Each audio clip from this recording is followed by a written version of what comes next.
preaching. He wrote about Varnashram. And towards the later years of Prabhupada's time with us, he elaborated more on that.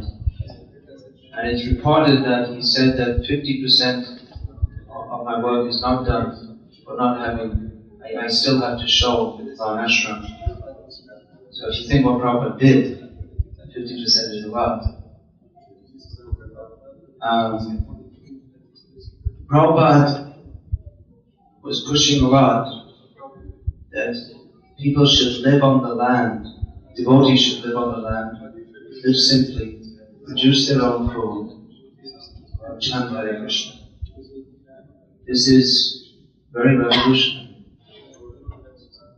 That it means a rejection of the modern society, that we live in communities among ourselves, devotees. We hardly associate. If we live on farms together, we don't associate with non-devotees, we associate only with devotees. By producing our own necessities, minimal necessities, then we don't have to live in the city, get a job or do like this, which forces us to associate with non-devotees. And as Prabhupada said, modern leaders will force you to work like hogs and dogs and asses. You just simply have to work. And we have to live according to the standards of the Karmic society. We have to associate with non-devotees, and naturally there's not enough time for sadhana, and there won't be inclination for him to do that association either. So Prabhupada, it's not that he didn't talk about social development, but he gave a revolutionary idea. Just like one time, I'll just give an example. Many times Prabhupada spoke about the cat, dog, hog society. So one time some reporter came into Prabhupada's room and said, Swamiji, your disciples, don't you think they look very strange the way they're dressed? Prabhupada looked at him and said, my disciples are like diamonds in your filthy society. The man walked out. So Prabhupada was disgusted with this society. I mean, even though India today is degraded, when you come from India to the West, and you see, just like, you see women walking around with their legs showing and their breasts sticking out, and it's just so uncultured and low class. But this is the normal way. I mean, it's just one example of normal society in the modern world. So Prabhupada wanted that we produce our own. How this is so revolutionary, it means that we reject your society, we don't want to live in your society. And it's very revolutionary that Prabhupada said we produce all that we need, self-sufficiency. We don't even need money. Once you use money, then you're trapped in their society. And you have to earn it, and then you have to spend it, and the whole idea is to make, modern education is to make people workers and consumers. Work, buy, all things that you don't need. People are trapped in this, and the minimum necessities of life are food, clothing, shelter, and sex. These are the basic necessities of the body. And sex is also not 100% essential, but most people feel some need for it. So that can all be got very simply, but now you need food, clothing, shelter, lots of clothing, all different varieties of food from all over the world. And it's not just enough to have a simple house, you have to have a fancy house with TV, car, washing machine, electricity which you have to pay for, so you have to work for it. Somebody said, just like the other day, someone was in Vienna, someone was saying, this is brought some bottled water and said, oh, it's not bottled water, it's normal water. I said, what do you mean normal water? The one that comes from the pipe. And I said, just see, this is modern civilization. We think that normal water comes from a pipe. Normal water doesn't come from a pipe, it comes from the earth. But we think it's normal that it comes from a pipe. So these are necessities. Food, clothing, shelter, and sex, and sex with one partner throughout life, that's also not enough in the modern life. So we have so many necessities which we have to work for, and we get in so much anxiety. So Prabhupada's revolutionary plan was to go to the land, but we have more or less given up on that. We think, well, it's not possible, it's too austere. Too austere, yeah, maybe a little austere, you have to go out in the winter and chop the wood and all this and that, but in modern life it's also austere. You have to, most people are working in, they're working in jobs that they don't like to do. They're working for people that they don't like. I'm talking about the cows. You're working for people. Many people don't even know who they're working for. They work in some big multinational corporation. There's no chance of them ever meeting the boss, so they have no idea who he is. They don't know who they're working for. And no one cares for anyone else. So that's austere, and it's austere that nowadays they think both husband and wife have to work, otherwise there's not enough money.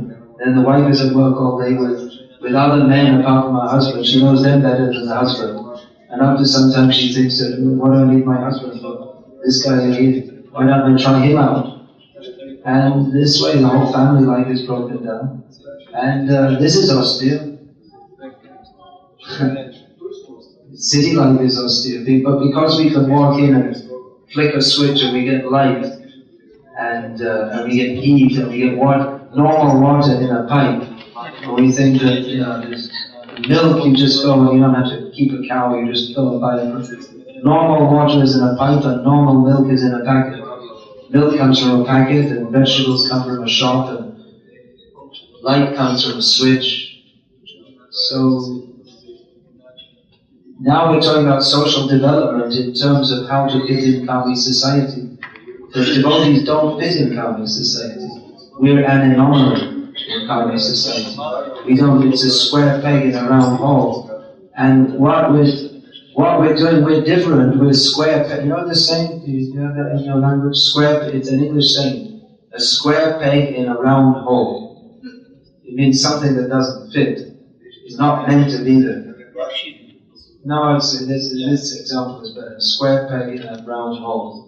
The hole is round, and you're trying to put a peg, which is square, rectangular. You're trying to fit it. It doesn't fit properly. It's not meant to go in there. So in the same way, we're trying to fit devotees into Kami society. They don't fit. So the only way we can fit is to become like Kamis, and then we lose our Krishna consciousness. Prabhupada could see this. Therefore, he gave already the commentary for social development. But we don't want to do that, so we have another idea. And it's always a big problem because it doesn't work. Because square pegs don't fit in round holes.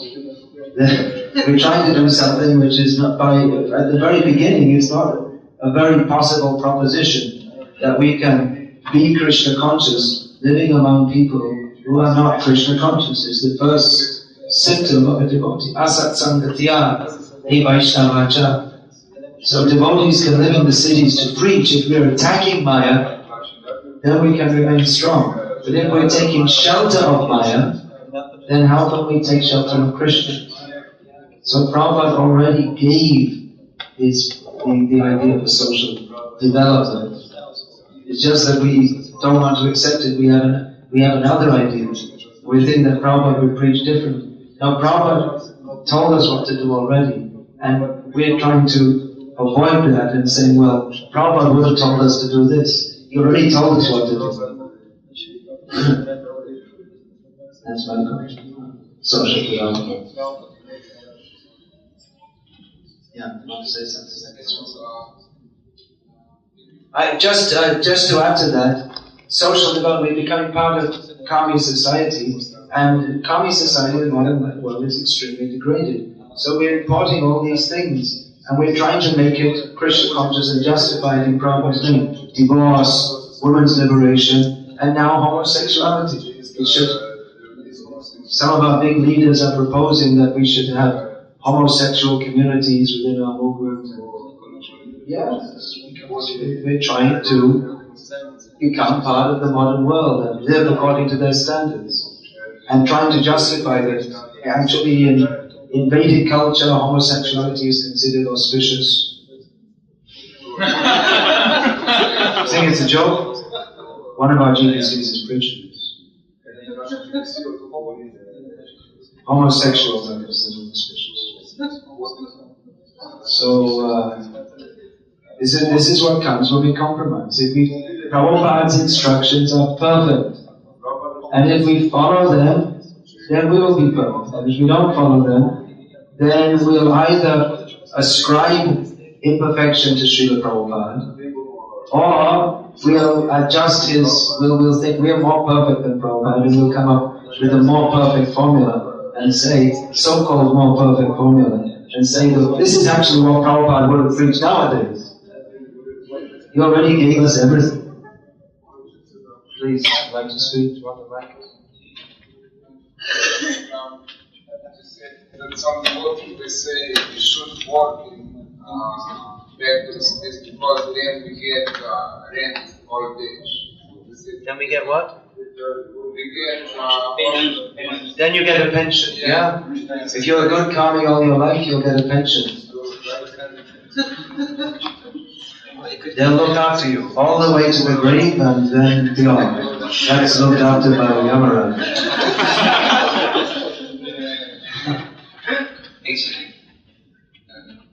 That's the thing, we're taking Krishna, actually for thousands of years, people lived by Krishna's gifts.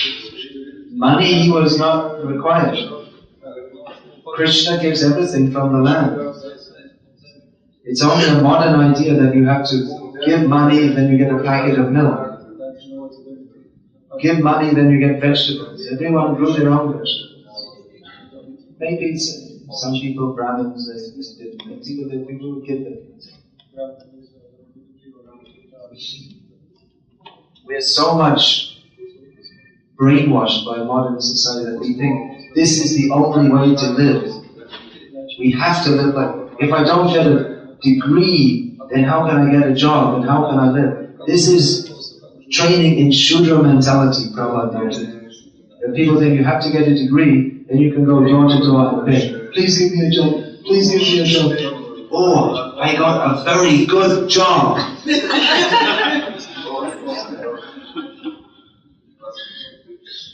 Prabhupada said it's just the society of Shudras. Prabhupada is trying to elevate us to the platform of Brahmanas. But now we're saying, better that we all become Shudras. And then what kind of philosophy can we expect from Shudras? Prabhupada would have spoken something else. Prabhupada never wanted us to become Shudras. He wanted us to become the leaders of society, to give a new spiritual direction, not to become part of this cat dog, bottomless, topless society. Prabhupada used to criticize. All the sophisticated men with their suits and ties, they're all going to the topless, bottomless bars. Prabhupada said, these are respectable people. Prabhupada never wanted us to become part of this. And we want social development.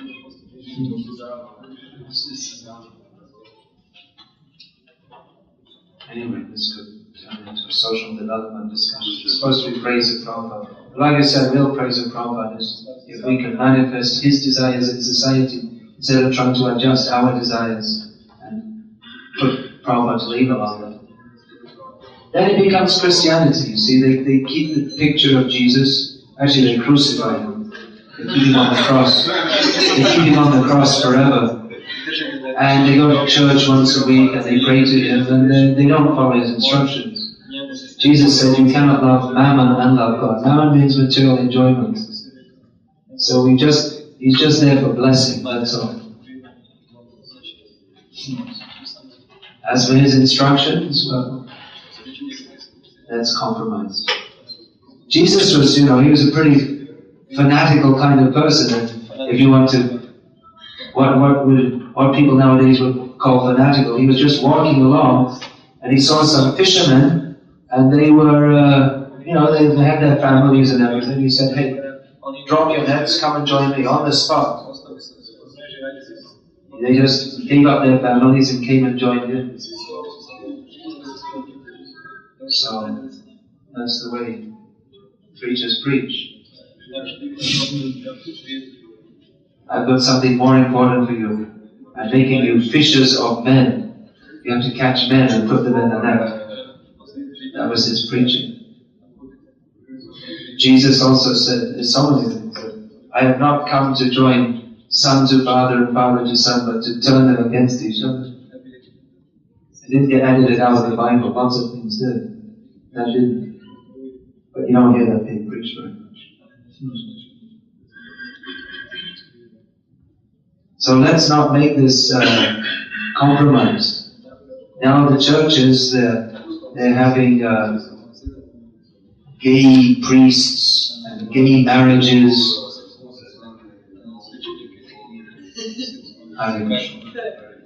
Let's keep. This movement is meant to make a revolution. It's a spiritual revolution.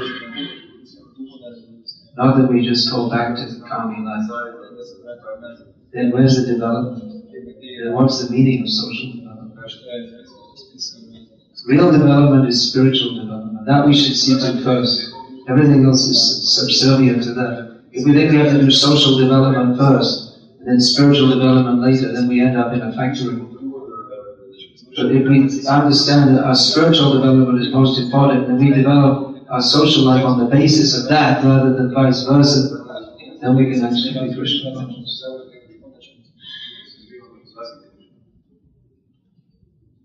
Hare Krishna.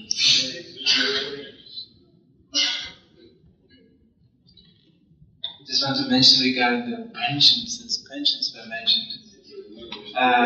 Maybe it's good to note that most developed states, economically developed states of today, already spent their money for the future generation of pensions long time ago. Please be aware of that. Like United States of America is the most indebted place in the whole world. Just that Germany is wondering how they are going to pay pensions for the next generation of people because the money is not there anymore. It's spent. Also here they cannot live. So if somebody comes with a pension, I'm now staying in Czech Republic. Yeah, that's another point. The pension in most countries is not allowed to live anyway. It's just like they give it to you at the 20 years ago rate, and then you get nothing. It's all what's happening. Even it's the same pension they promised you 30, 40 years ago. By the time it coming, the inflation chewed it up to such a degree you can buy yourself 2 packs of milk and 1 piece of bread, and that's it. So. This is a very weak, this pension concern. It's all the politicians are cheating. All the countries owe something. Who they owe to? Someone's got a lot of money somewhere. It's all cheating. Money. This money allows the governments to cheat. Prabhupada saw through it all. They can just manipulate it. No, they're inventing life insurance. So you pay. Another thing, your pension. Oh yeah, you want a pension. But now they're bringing in more and more this idea of euthanasia. When you get old and you can't work, they kill you! Because they can't pay you a pension. So they say, when you're old and you're sick. So it's better that you just die. That's it. That's the solution the governments have come up with. Then you don't have to pay the pension. Just have an injection. Now they're allowing it, and then after some time it will be by force.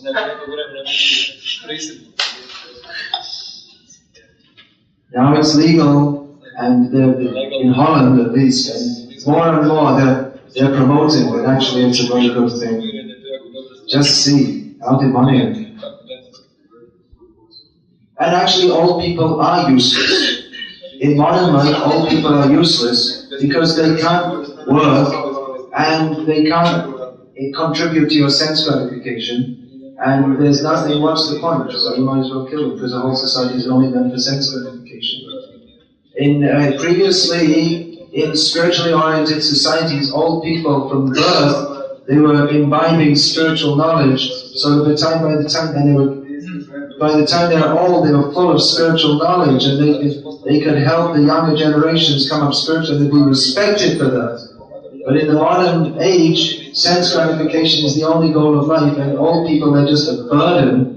You have to look after them, and that impedes your sense gratification. And it costs money, and that impedes your sense gratification.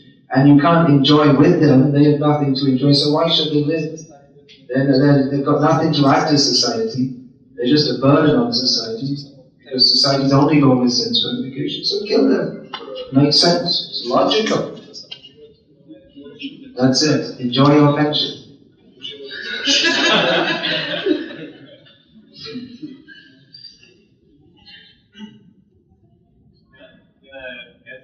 Yeah, please. How do you comment that Ramananda Roy had a pension? Ramananda Rai had a pension. Which got from the king. He got from the king, yes, because the king was so pleased that he gave up his responsible job in his service because he's just going to spend all his time with Chaitanya Mahaprabhu discussing spiritual topics. But he was a family man, so the king said, yes, you take to support your family, you take this. He voluntarily gave it. And that is in Vedic culture, Brahmanas, they're supported by society voluntarily. The king voluntarily gave it. It wasn't that he had a whole pension scheme. Brahmanas are supported, they live a simple life, and they're supported by society, who people voluntarily give because they appreciate that the Brahmanas are giving us such valuable things, wonderful spiritual knowledge and material knowledge also. So they appreciated it and they gave it. And all people would be supported. What to speak of old people, even old animals would be supported. Because they worked all their life, but now they kill the animals. Because the cows and bulls, they're just an economic object. So this whole society is very, very simple. And why devotees want to take part in it when they think it's too difficult to live on the land. Most people in this country still live on the land. With machines, yeah.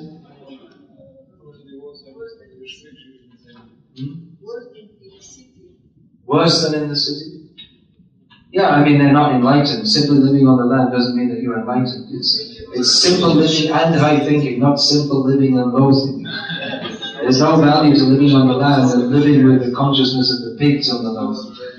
The point is to be Krishna conscious. But I'm making the point that people, devotees, think it's too difficult to live on the land, but so many people are doing so. That's the point I'm making. I'm not saying they're all self-realizing because they're living on the land.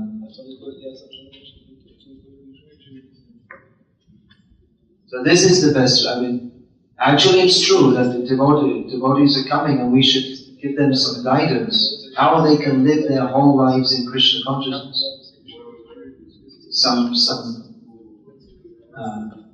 Some plan should be there. Otherwise, we see people come, they take up Krishna consciousness, and mostly nowadays it's what we call congregational devotees, and often they don't go very far. It's very difficult to do anything nowadays because they're just so busy making a living. And unless we have time every day for sadhana and service, then how are we going to advance? But household devotees are just so busy with maintaining their families. To fit in 16 rounds, it's like an achievement. And what's the quality of those rounds also? So yeah, we should think about social development very seriously. There's no development in the city life. There may be a few who are able to do it, maybe because of circumstances, maybe they have money from their parents or something like that. There's not many in this country like that. Or they're very expert and they're able to do some business or something without spending much time. There are a few, but for the majority of devotees, they're just sucked into the economic whirlpool which sucks them down into kami life practically. And if they can chant a few rounds here and there, maybe come to the temple on Sunday, that's about it. So there's not much hope of advancement in such a situation. It's difficult. We're not condemning you for that, but we're just talking about reality. So wouldn't it be better even to accept the austerity of living? And actually after some time you get to like it because it's actually a very pleasant way of life instead of living in the thing is, we're just addicted to city life. It's like we get the adrenaline. It's like drug addicts. They're addicted to it's like you take coffee and then you get an adrenaline boost, and then we can't live without that. So in the city, it's very rajasic. They get this adrenaline all the time, juke in our system. We can't imagine living without that. And when we go to the country, then people who live in the city, when they go to the country, they can't sleep at first because it's too quiet. That's true. They're just used to the sound of noises and all this. And it's too relaxed, it's too peaceful. But after some time we don't appreciate it because we're in Rajagun. We don't appreciate Sattvagun. And but after some time we get to appreciate it's actually very nice to live like this, a much better way of life. There are some difficulties, but then, actually Prabhupada said the main point in living on the land is to save time to chant Hare Krishna. Everyone's saying, well, farmers, they're so busy.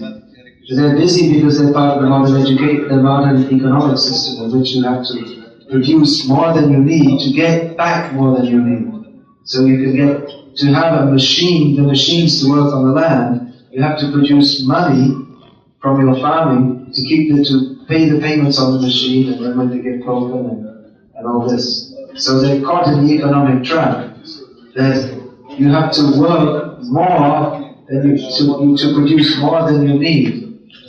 And they're doing cash crops. And if the crop fails, or if there's overproduction, either it fails or there's overproduction, either way, you don't make any money, then you go in debt to the bank.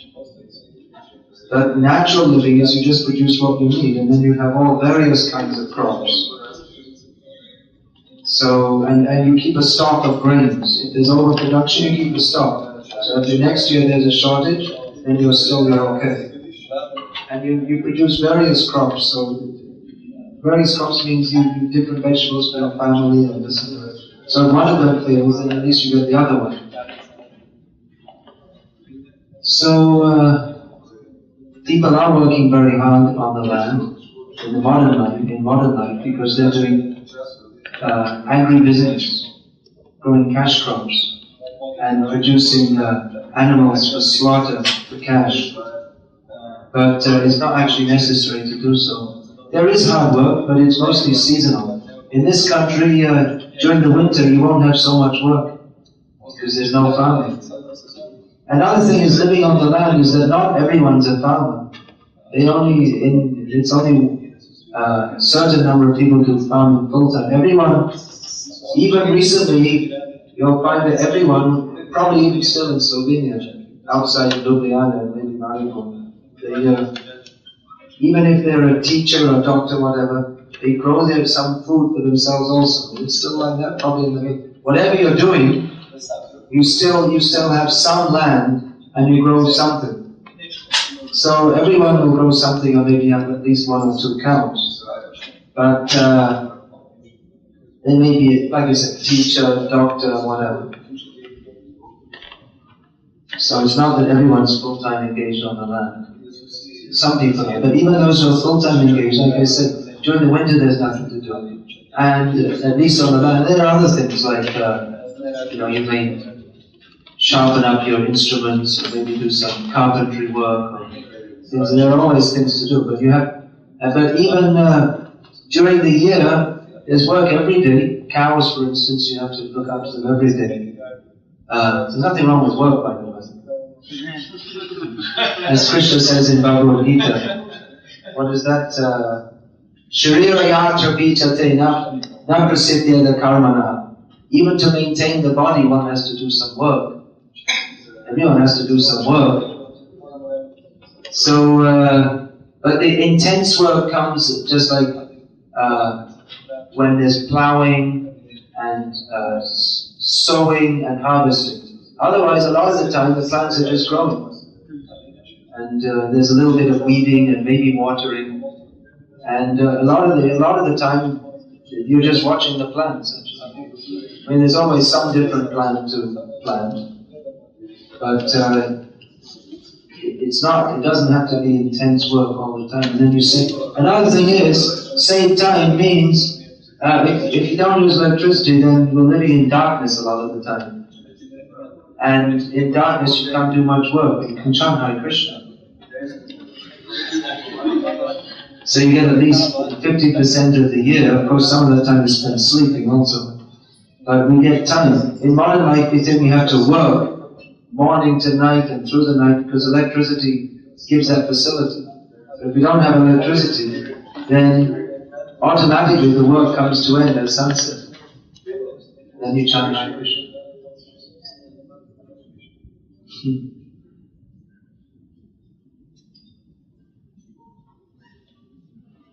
If we can do this, this will be very pleasing. But there's no reason not to. It's a suggestion. Recently I was in Dubai, where we have many Indian devotees in our congregation.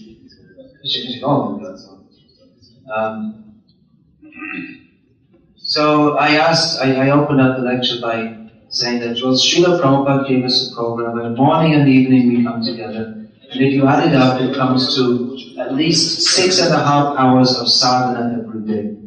There are about 400 people there. So I asked, how many of you do 6.5 hours sadhana every day? They're all working people. And two Matajis put their hands up. That was 2 more than I expected.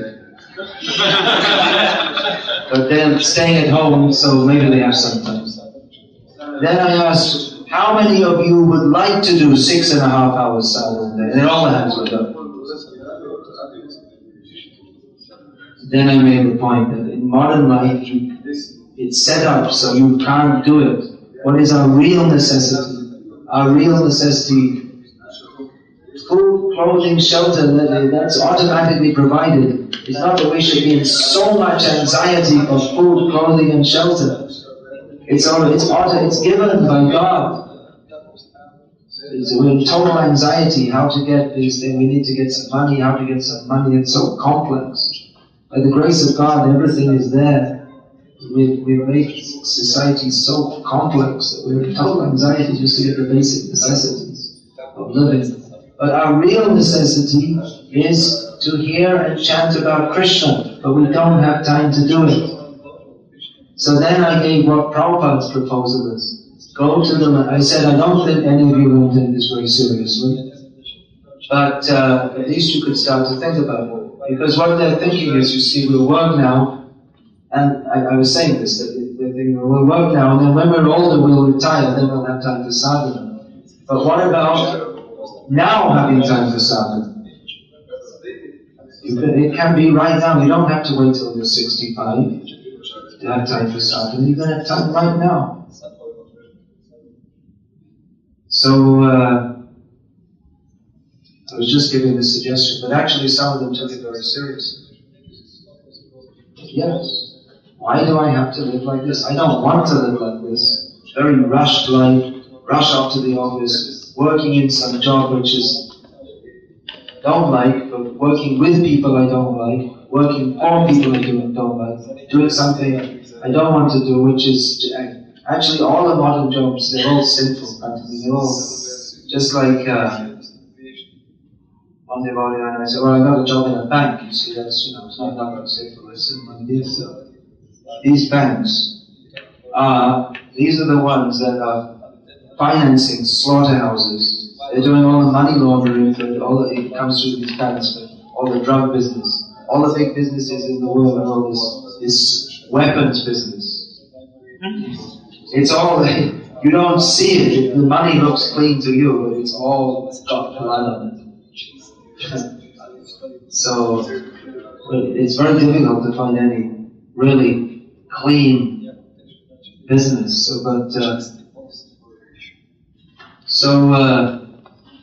This was Prabhupada's idea. And you can do it right now if you want. This is a great idea for social development.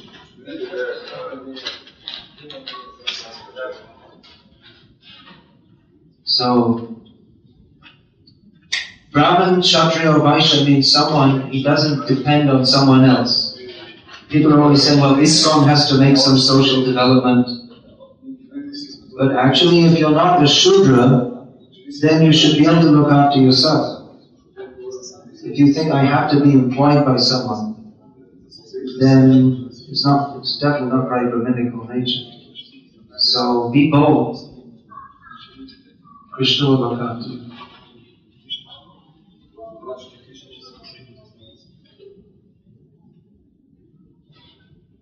Hare Krishna. Say something. See, I'm one of these, they call me a dinosaur. Or a fundamentalist. I take it as a compliment. Dinosaur means they wish I was extinct, but and fundamentalist is a term which means, in modern language, fundamentalist means someone who's fanatic, but fundamentalist means someone who believes in the fundamentals. So I happen to believe in what Srila Prabhupada said, and everything he said is perfect. And if we simply follow it, then everything will be perfect, and we don't have to change it or speculate that if Prabhupada was here now, he'd say something different, and therefore we shall say something different, and this is what Prabhupada would have said if he was here now. I don't follow, I'm a fundamentalist. So dinosaur means something from a previous age, but Prabhupada, what he gave is perfect. We don't really, not only do we not have to change it, but if we change it, then we lost our contact with Prabhupada. So we should have faith with Guru Mukha Bhakma Varkichitete Korea Aika Arna Korea Manyasha. When what the words from the lotus mouth of our spiritual master, we put that in our heart and we don't desire anything else. Power comes, spiritual power comes from faith in the words of the Guru. And the parampara works by simply having faith in the words of the Guru, repeating them, following them, and teaching others to do so. And as soon as we change, then the parampara is broken. And there's no spiritual potency, and we become nothing. Prabhupada gave us everything. We don't have to speculate on what he would have changed now.